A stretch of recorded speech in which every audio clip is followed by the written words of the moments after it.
authority over railroad companies.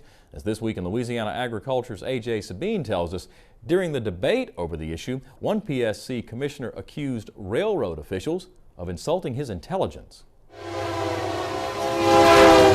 Railroads often divide small communities, but at a meeting of the Louisiana Public Service Commission, farmers were united against railroad companies. Commissioner Foster Campbell from Bossier Parish set the tone. I'm skeptical of railroad suggestions, and I'll just be honest with you.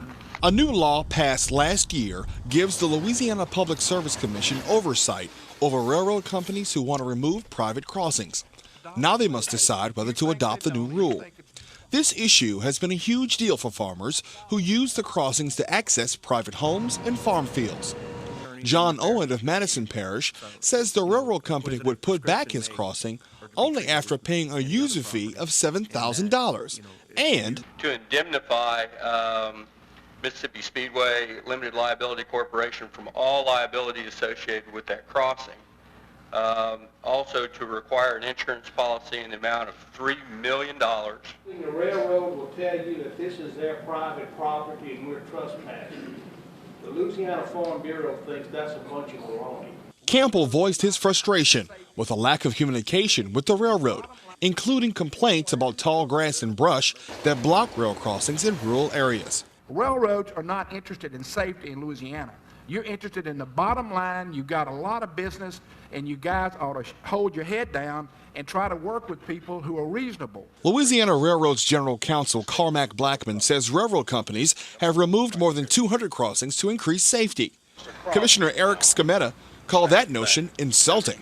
There is no legitimate factor in what you're saying, as far as I'm concerned, that the statement that this is about safety and we're going to close these crossings, and then at the same time saying, but I tell you what, if you'll insure us, if you'll pay for the crossing, if you'll pay a fee to us, what that is, to me, that is a mechanism that the railroad has developed to go back and undo 30 years plus of acquisitive prescriptions and trying to do a little CYA. I'm sorry to, get off on this, but, the reality is I can't stomach the concept of what you're saying is just contradictory, and it just so flies in the face of this commission that I'm personally insulted for every member here.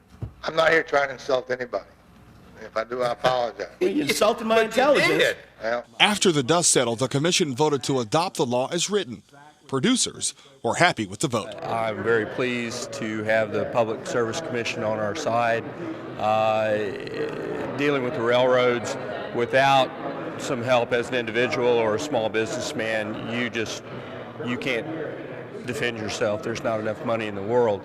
So having some help from the state is going to be a wonderful thing. It's definitely been a nuisance and a hazard to the public to have to transport our equipment on the highways as opposed to using the field crossings, which we've been accustomed to.